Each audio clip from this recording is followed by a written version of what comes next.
Baik, langsung saya berikan kepada Pak Soleman Ponto. Oto, abang dulu, silakan, boleh. Bebas. Pak Soleman, nanti ke Bung Kurnia ya. Berdiri dulu apa duduk dulu nih? Boleh, berdiri boleh, duduk boleh. Ya, kalau laki-laki berdiri dulu. Wah, luar biasa, kita tangan. Oke. Jadi Pak Iman, jadi kalau menanggapi apa yang disampaikan Pak Saiful Mujani berdua, saya tidur-tidur aja terbangun. Tidur aja terbangun? Tidur aja terbangun. Artinya apa? Sensor-sensor deteksi dini itu langsung bangun. Apa deteksi dini? Kata-kata apa? Mari kita tumbangkan. Ada kata, dapatkah ditumbangkan? Kalau dapat, bagi bahasa kita itu, ini ada niat ingin menumbangkan. Begitu niat menumbangkan muncul, sensor-sensor deteksi dini bangun semua. Setelah sensor deteksi dini bangun, semua kamera mengarah kepada dua orang ini. Setelah mengarah, kapan dia on off, tergantung perkembangan dari kedua orang ini dan kawan-kawan. Apabila ini membesar, apabila ini mengecil, atau apabila ini makin panas. Lalu kapan juga sensor-sensor ini akan bergerak on off, sangat tergantung kepada standar masing-masing yang memegang alat ini. Kalau Pati dia agak bisa beradaptasi, kalau Pamen dia setengah beradaptasi, kalau Pama sangat sensitif. Dan itu otomatik. Iya, sebentar, maksud saya gini, apa kaitannya dengan perwira pertama, perwira menengah, perwira tinggi? Ya, itu yang saya ingatkan, bahwa perwira pertama, perwira menengah, dan perwira tinggi punya kuping yang sama, punya hati yang berbeda, punya stabilitas yang berbeda, tetapi punya deteksi dini yang sama. Artinya ketika mendengar ini, maka mereka langsung, Anda mau mengatakan itu? Ya. Ini soal keamanan berarti? Ya, kan pekerjaannya dia jelas. Menegakkan kedaulatan, menjaga keutuhan wilayah, melindungi segenap bangsa. Itu terjemahannya apa? Pemerintah atau presiden dalam hal ini lambang negara tidak boleh turun apabila direncanakan atau diniatkan. Di luar aturan. Yes, itu tadi. Nah, kata-kata ini ditangkap terbalik. Niat menurunkan itu sudah ada. Dengan adanya niat itu, maka mulai saat itu semua sensor on, lihat terus ke situ, deteksi, lock on, kemana pergi, semua terawasi, terdeteksi. Kapan dia akan bergerak, sangat tergantung itu tadi. Tidak punya standar. Standarnya... Bentar, ini supaya kita clearkan. Ya. Artinya, ini aparat intelijen. Betul. Itu sedang memata-matai Islah Bahrawi dan juga Saiful Mujani. Ya pasti. Deteksi dini, setelah deteksi dini pasti ada diikuti cegah dini. Termasuk Aiman dong. Ah itu. Nah ini. Jadi kalau tadi, terus pertanyaannya kenapa? Kenapa saya? Ya Anda membuat talkshow malam ini. Yang temanya adalah soal makar-makaran kan. Masuk nggak nih Pak diawasin? Jadi Masuk nggak beliau ini diawasin Pak Ponto? Itu dia tidak tahu makar itu apa, nggak ngerti orang-orang itu makar itu apa. Tapi yang dia akan lihat apakah pergerakan-pergerakan ini sudah bisa mengakibatkan Pak Prabowo ini runtuh. Menurut siapa? Iya menurut dia sendiri itu tadi. Menurut si Pama, menurut si Pamen. Oke, itu Anda bisa membaca. Ini kalau kita bicara soal intelijen ya. Iya. Tapi saya mau bicara secara umum. Anda sudah melihat bahwa apa yang disampaikan Islah Bahrawi dan juga Saiful Mujani adalah sebuah ancaman bagi keamanan. Saya bilang saya tidur aja terbangun kok. Gara-gara denger itu YouTube-nya. Di mana? Ini orang kok berani sekali ngambil risiko. Apa intelijen itu dianggap nol apa? Sangat berani. Itu kata-kata itu menjatuhkan pemerintahan itu. Apakah di belakang ada apakah atau enggak ada, tapi ada menjatuhkan titik.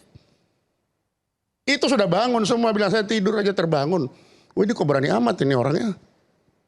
Nah apalagi yang Pak Ama. Ya, tapi kan nggak mungkin bergerak tanpa ada komando. Nah saya bilang kan itu on off-nya tergantung dia. Tergantung kalau saya Pati. Masih agak bisa menerima pamen setengah pama. Oke. Itu air keras kemarin kan para pama. Yes. Sensornya kalau kerja on off-nya Ya. otomatis. Nah, terus penawarnya apa? Sudah bagus dilaporkan itu. Kalau nggak ada dilaporkan, dia jalan sendiri. Ah, ini nggak ada yang lapor. Kita aja yang menyelesaikan negeri ini. Pama loh nih. Pikirannya hanya sampai situ. Kan ada Bintara juga. Oh, itu ke bawah lagi, lebih parah lagi nanti. Saya berhenti aja sampai Pama dulu. Belum itu kan ke Bintara. Kalau Bintara nanti lebih parah. Sampai di Pama. Jadi apa yang tindak lanjut itu sangat-sangat diperlukan. Kenapa? Ini sudah terlanjur on dan terlanjur lock on. Apakah ada tindak lanjut apa enggak ini? Nah, jangan sampai mereka-mereka ini mengambil jalan sendiri. Dan para atasan apa bisa menguasai? Enggak bisa. Tidak ada bisa. Panglima bilang, jangan kamu tidur. Nah, enggak bisa. Ada rantai komando, change of command. Ada. Tapi bagi orang-orang intel itu tidak akan bisa jalan. Dia akan jalan sendiri. Menurut keyakinannya. Ingat, menurut keyakinannya. Makanya hati-hati kalau bicara. Jangan dianggap orang-orang intel itu tidur nggak punya kuping itu. Bang Rey hati-hati. Nah itu. Karena diingatkan oleh Pak Ponto agar hati-hati, maka saya bertanya ke Bung Aiman dulu. Kenapa? Apa jaminannya bahwa kita diskusi malam ini nggak akan jadi delik untuk diadukan ke polisi? Itu dulu. Kalau di dalam diskusi media sudah ada putusan Mahkamah Konstitusi tidak bisa diproses hukum. Dan saya sudah sampaikan berkali-kali, ketika ada laporan polisi dari acara ini, maka sampai kapanpun saya akan membela. Oke. Clear ya? Jadi diskusi malam ini tidak bisa dijadikan sebagai delik untuk mengadukan apapun bentuk dan jenis laporannya. Entah itu pencemaran, entah itu penghasutan, entah itu tuduhan kemungkinan adanya makar. Kita sepakati dulu. Sebab tadi Pak Ponto sudah mengingatkan kita, hati-hati bicara. Dan malam ini saya baru mendapatkan juga berita, Saudara Ubaidillah juga sudah dilaporkan ke polisi. Oh, ini yang terbaru ini? Ya. Per hari ini? Ya. Oke. Ya saya nggak tahu garda apa. Ubaidillah Badrun ya? Ya, Ubaidillah Badrun juga dilaporkan ke polisi atas rekaman podcastnya, bukan atas peristiwa itu. Yang isinya? Yang isinya adalah, wah ini dia sensitif nih. Soal apa itu? Jadi baca aja. Nanti saya umumkan pasalnya, kena saya kan. Saya umumkan nanti apa isinya, kena kan saya. Ada topiknya, soalnya temanya. isinya itu yang dipersoalkan. Enggak temanya apa? Ya tema itu yang dipersoalkan orang. MAKR? Enggak. Oh, apa yang lain? Udah kita bubar aja udah. Jadi baca aja kawan-kawan malam ini ya. Ubaidillah Badrun dilaporkan ke polisi atas dugaan bla bla bla bla gitu ya yang dilakukan di dalam salah satu podcast di Indonesia itu. Oke, silakan. Sambil saya cari nih. Sambil cari ya. Saya nggak mau ngomonginnya nanti kena delik saya ya, diadukan gitu. Jadi sekarang nih dicari-cari nih kemana-mana. Ngomong yang lain aja lah. Itu makanya. Bung Aiman kapan kita ya puasa lagi ya? Belum keluar? Udah dapat. Oke, sebentar. Nah, Bung Iya, Ferry ada. Belum, saya belum dapat. Nanti Ini soal apa? Prabowo Gibran adalah beban bangsa. Oke. Nggak usah takut dong. kawan-kawan sekalian, oh beda berarti? Ini beda? nggak, Beda kalau, ya, bukan kalau MAKR. Anda sih nggak akan takut, kita yang akan takut ya. Tapi kalau ada di luar yang mau mempolisikan beliau ya silakan saja. Karena beliau mengutapkan kata itu gitu ya. Kalau Anda sih nggak akan takut, kita yang takut. Justru karena itu kita yang harus hati-hati gitu. Itu satu. Nah yang kedua adalah kawan-kawan sekalian ini kan yang di sini bawa handphone semua ya. Ya kan? Tolong buka handphonenya dong. Coba mahasiswa buka handphonenya tuh. Tolong buka handphonenya dulu. Sudah semua ya? Ambil masuk ke Google deh. Tulis kata makar PRRI. Makar PRRI. Oke.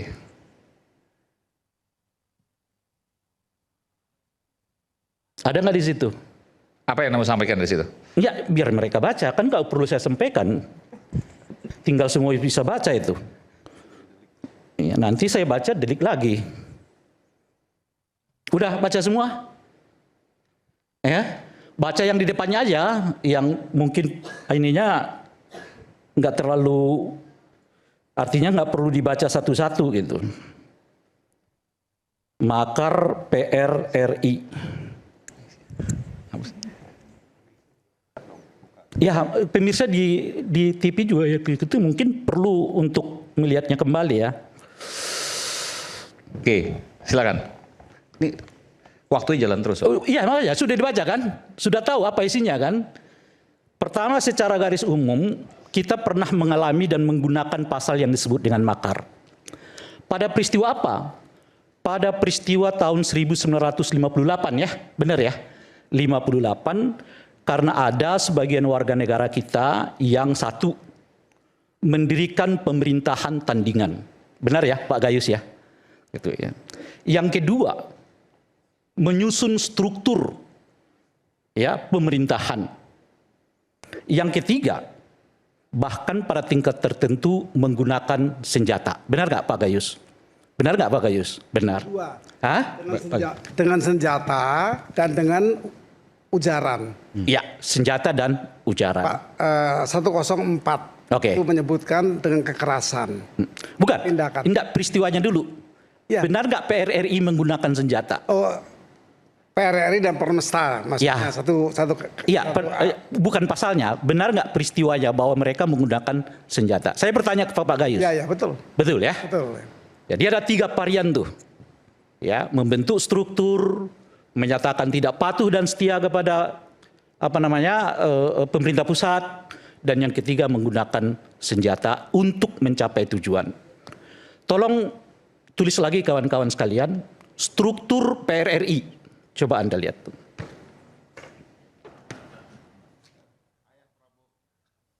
Saya tahu arahnya mau ke sana.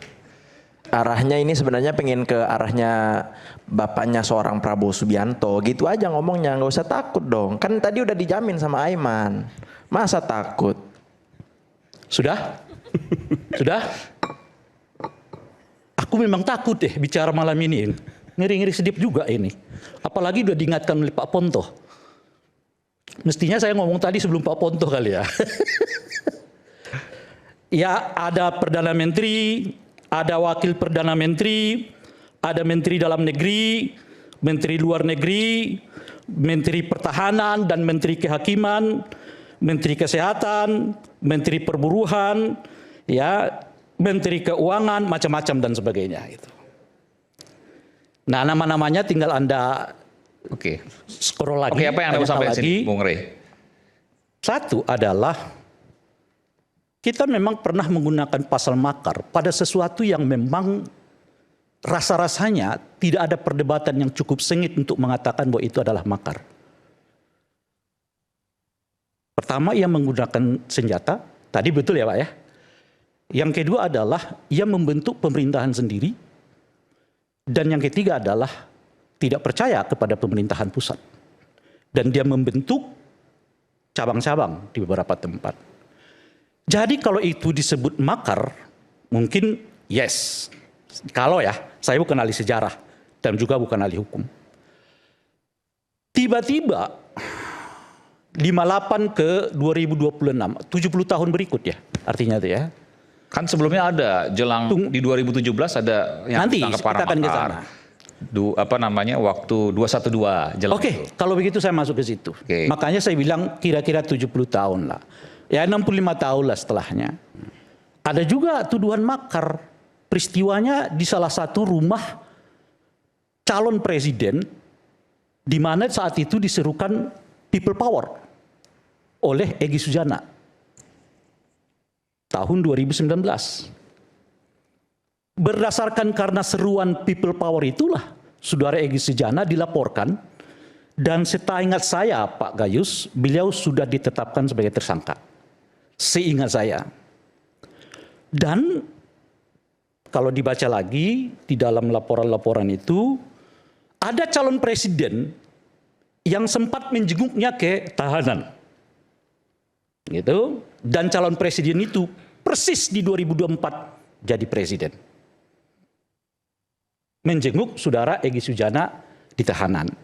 Dan hingga hari ini kasus Egy saya nggak tahu nasibnya.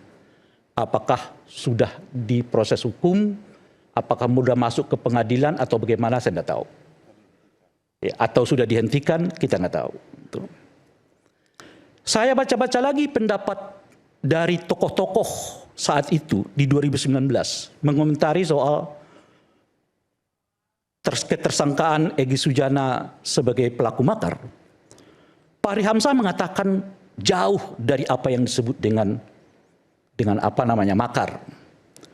Fadly Zon mengatakan juga jauh dari apa yang disebut dengan makar. Itu bagian dari ekspresi kebebasan dan sebagainya. Kalau Anda lihat Bung Aiman, jumlah yang hadir pada pidato saudara Egy Sujana 2019 dengan jumlah yang hadir pada pidato Saiful Mujani itu nggak berbanding. Yang hadir di pidato Saiful Mujani itu, saya dan Bung Ferry ada di situ, saya kira nggak kurang lebih nggak sampai 50-an orang. Dan sama-sama disiarkan. Yang hadir di pidatonya Egy Sujana itu, saat itu menjelang penetapan hasil Pilpres kok nggak berbilang tuh. Kalau kita bertanya-tanya, Bung, kira-kira yang punya efek hebat tuh siapa? Kalau kita tanya, nah, Saiful atau Egy Sujana? Dalam konteks ini gitu ya. Nah, tiba-tiba sekarang di 2026 muncul lagi tuduhan makar kepada seorang yang bernama Saiful Mujani disebabkan pidatonya yang sebetulnya tadi Pak Ponto sudah mengatakan dalam suasana bertanya.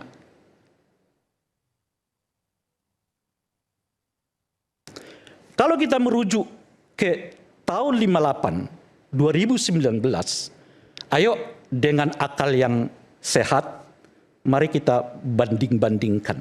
Mana kira-kira sebetulnya yang disebut dengan makar. Kalau pidatonya Saiful dibandingkan dengan peristiwa 58, sangat jauh dari apa yang disebut dengan makar. Apalagi tadi sudah disampaikan oleh apa namanya Prof Gayus ya.